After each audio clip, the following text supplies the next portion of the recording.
Ya Allah ka taimaka mani, bani da shi ka yalwata mani, na roƙa ka agaza mani, al'amarin ka yassare mani. Ya Allah ka taimaka mini, bani da shi ka yalwata mini, na roƙa ka agaza mini, al'amarin ka yassare mini. Kai ke bani rabbi na rasa, na roƙa gare ka na durkusa, ba abin da jalla ka kasa, rayukan mu kai ke amsa. Masu bibiyar mu su shairi, rabbi karkasa yayi tasiri, rabbana ka samu ga alkhairi yayi ta bin mu har a cikin kabari. Wahidi ina so ka iya mini, masu kyamata na su tuna da ni, sanda kan nufa ka yarje mini, matsalolin su bin musu magani. Rayuwa tana son ai agaji, sai da ta kai da cewa na gaji, tafiya na koma yin rangaji, baituka nake yi san ba a ji, sai da rabba na yi mana lamuni, na zamo kamar mai wani rawani, ba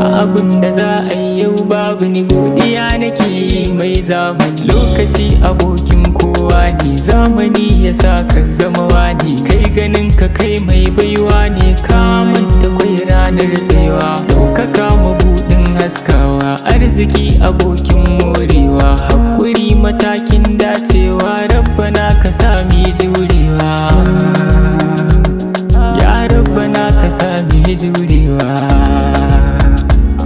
duka ayyukan mu sai mu gyara. Mai nema ba zai ki samu ba, samu kuma ba dabara ba, mai tafiya ya shirya tattaki, mai tambaya ba zai ki ansa ba. Ka nema don ka samu, in ka rasa kuma ba ka kasawa. Gar da ka zama rai na dan haki, zai iya zamo ma bakin ciki, shi kwaraban da ke cikin ciki, ko ba a so sai yayi numfashi. In Allah ya yarda ya yi maka, ba wani wanda zai haye maka, sirrin da ke cikin tabaraka. Ya Allah ka ƙara